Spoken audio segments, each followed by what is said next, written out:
safari ya mnyama kuelekea Afrika ya Magharibi kuzisaka alama tatu.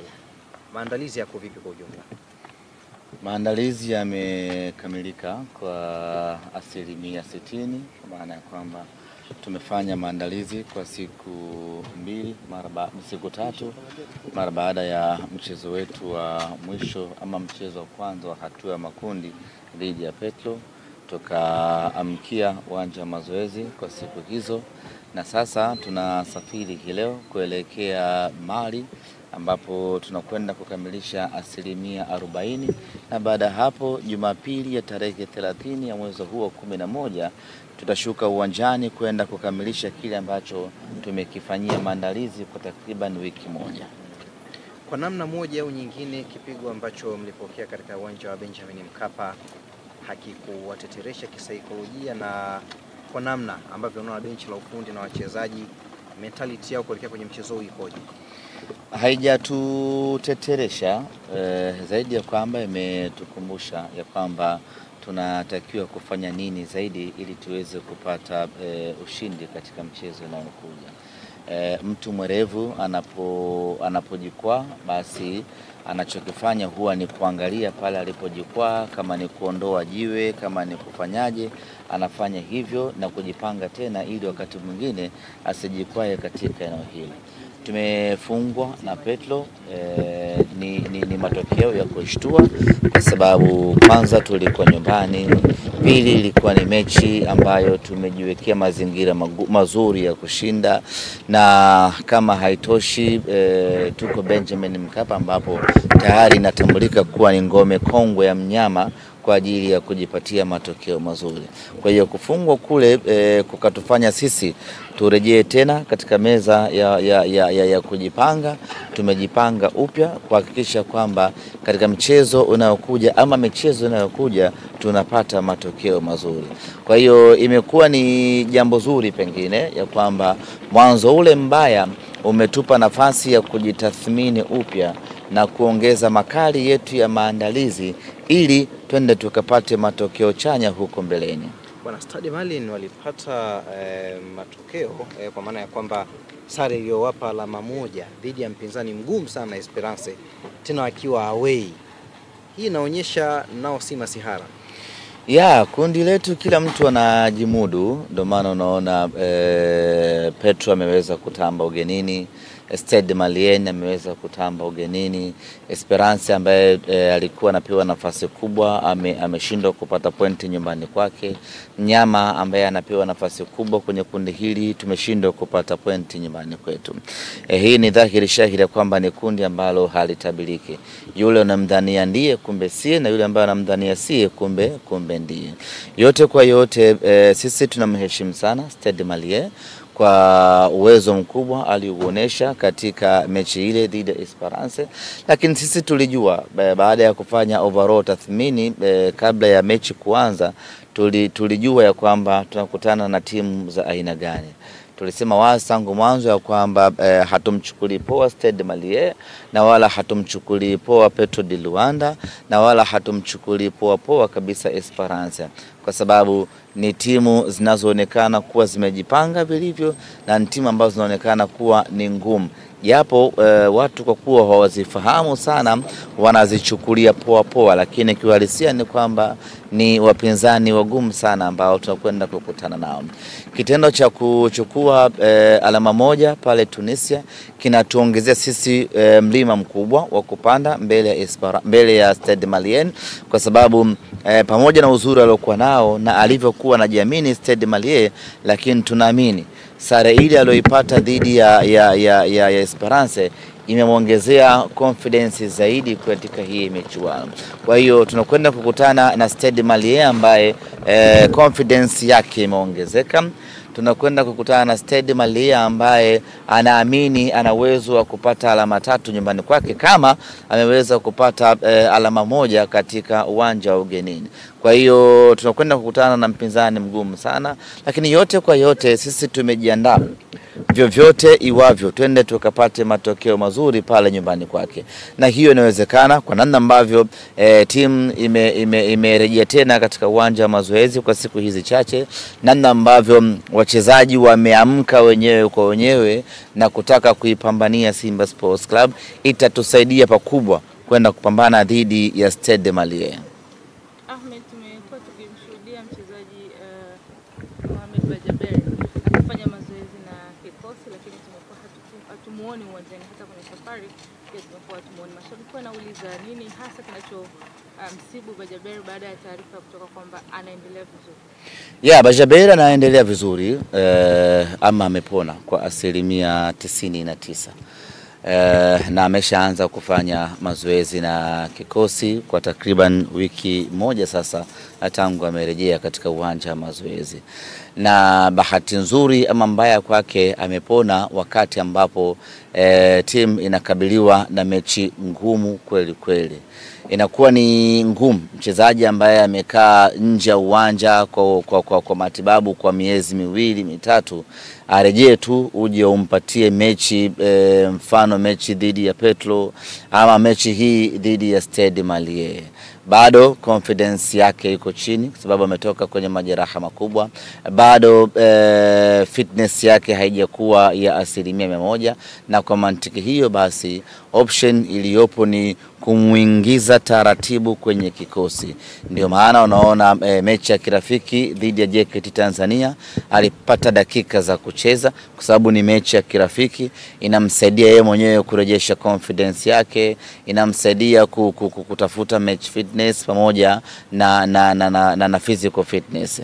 Sasa huwezi kumtoa mchezaji ambaye ndio kwanza ameanza kujitafuta alafu kaja kumpachika kwenye mechi kama hii ya Petro de Luanda ama mechi kama hii ya Stade Malien. Kwa option nzuri zaidi kwa ajili ya kumsaidia mchezaji mwenyewe Bajaber aweze kuingia taratibu kwenye kikosi ni kufanya mazoezi kwa muda mrefu zaidi, na endapo unapata mechi ambazo hazina uzito mkubwa ndipo ambapo unampa nafasi dakika zake anacheza mpaka pale ambapo muda utafika na kukabidhiwa mechi kamili ambayo zitakuwa ni mechi ngumu kama hizi ambazo tunashiriki kwenye ligi ya mabingwa Afrika. Kwa mimi nichukue nafasi hii kuwaambia wana Simba wasiwe na haraka, wasiwe na pressure. Unaweza ukamlazimisha kadri unavyoweza kumlazimisha acheze kwa sababu tu watu wanamsubiri ama watu wanashauku naye, alafu akaingia uwanjani akaanda perform kwa sababu ya hofu ya majeraha alotoka kutibiwa, ama akaingia uwanjani akapata jeraha kubwa zaidi akakaa nje kwa muda mrefu zaidi. Maamuzi yanayofanyika ni maamuzi sahihi sana ambayo yamezingatia ushauri wa kitabibu ya kwamba mchezaji akitoka kwenye injury kubwa kama hiyo, mchezaji ambaye amekaa nje kwa muda mrefu, iko namna yake ya kurejea kiwanjani taratibu. Sio tu kwa sababu ya hamjamuona muda mrefu basi Petro de Luanda hapo Bajaber na yeye unampa nafasi anaingia mle kutokana na kutokuwa fit kwa 100%, anafika mle anaumia tena, anajitonesha ama anashindwa kuperform kwa sababu fitness yake aliyokuwa nao yeye na wachezaji wengine ni tofauti sana, kwa sababu hao wengine tangu mwezi wa 8 huku wanacheza mechi, huyu ndo kwanza mwezi wa 11 huu anaanza kujitafuta taratibu. Kikubwa ni subira tu kwa wana Simba, atacheza tu Bajaber na tutafurahia matunda yake. Ahmed, kuna video ilikuwa inasambaa ya kocha mara baada ya mchezo uliopita dhidi ya Petro de Luanda, mashabiki wengine wakiwa ni kama wanazomea hivi mara baada ya mchezo kumalizika. Hii kwako video kwanza binafsi uliiona na ilikupa picha gani baada ya kuiona, lakini pia una neno gani kwa mashabiki kuhusiana na meneja Pantev? Kwanza kikubwa mashabiki wa Simba wanapaswa kuwa wastahimilivu. Iko ndio kitu cha msingi sana. Wanapaswa kuwa na uelewa mkubwa na mpira wa miguu. Mpira wa miguu na matokeo hayo ya kufungwa. Na unapoishangilia Simba ama unaposhangilia mpira lazima uwe na akiba hiyo kwamba siku fulani mimi nitafungwa. Inawezekana ikawa ni siku unayojua ama siku usiyojua, lakini hiyo siku ya kufungwa ipo. Kwa sababu timu isiyofungwa duniani hapa haipo. Kuna siku utafungwa nyumbani kwako, kuna siku utafungwa away, lakini utafungwa tu. Hiyo ndio jambo ambalo kila mwana Simba anapaswa kulielewa. Tusiufanye mpira kama mchezo ambao tumeuanzisha sisi kwamba lazima tutashinda tu iwe wavyo, na tusijipe ukubwa unaopitiliza. Ni kweli ya kwamba timu kubwa haitakiwi kupoteza, lakini tukipoteza kila mtu lazima atambue kwamba maamuzi ya mpira yameamua hivyo. Hii leo ukiangalia timu kubwa zote duniani weekend iliyopita, hii leo tunakwenda kwenye UEFA Champions League, watu wamefungwa. Hakuna ambaye alitegemea yale ambayo yametokea. Tumeona kilichotokea kwa Barcelona, kilichotokea kwa Liverpool, kilichotokea kwa nani yule Bayern Munich. Zote hizo ni timu kubwa ambazo zimefungwa kwenye michuano ya Ulaya. Kuna Simba kufungwa lazima itatokea tu katika maisha yetu ya mpira wa miguu, hata kama itakuwa ni Benjamin Mkapa, ili mradi utafanya makosa ya kiwanjani lazima utaadhibiwa. Sasa nini kinafuatia? Baada ya kufungwa, mnakaa chini mnaangalia kwa nini tumefungwa, tumekosea wapi, na baada hapo mnajirekebisha tena kuelekea katika mechi inayofuata. Ingekuwa ni mechi ya mwisho hii ndio tumefungwa na tumekosa nafasi ya kwenda hatua inayofuata, hapo tungeweza kuchapana hata viboko. Imekuwaje bana, mnyama amefungwa ameshindwa kwenda hatua inayofuata? Lakini ni mechi ya kwanza, tumepoteza mechi ya kwanza. Mbele yetu tuna mechi 5 zinatusubiri. Mbele yetu kuna pointi 18. Katika hatua ya makundi kuna pointi 18. Simba tumepoteza alama 3. Tumebakisha na alama 15 za kuzipigania. Sasa ukiangalia tuliopoteza ni alama chache, zilizobaki mbele yetu ni alama nyingi zaidi. Tukianza hivi sasa kila mmoja kutoa sauti yake, huyu akisema vile, huyu akisema hivi, huyu akisema vile, ni rahisi mno kujipoteza katika mtiririko, ni rahisi kujitoa katika lengo, na hatimaye unajikuta mnafanya vibaya hata katika mechi zinazokuja. Mimi rai yangu kwa wana Simba, matokeo mabaya tumeyapata, hayaepukiki. Sometimes huwa yanatokea. Haijalishi tunayapenda ama hatuyapendi, lakini imeshatokea. Baada ya kupata matokeo hayo mabaya, nini kinafuata? Ni kujipanga upya. Kwenye maisha unaweza ukaitengeneza kesho yako, lakini hata uwe mtaalamu vipi, uweze kuibadilisha jana yako. Jana imeshapita, imeshaharibika, hakuna namna nyingine yoyote.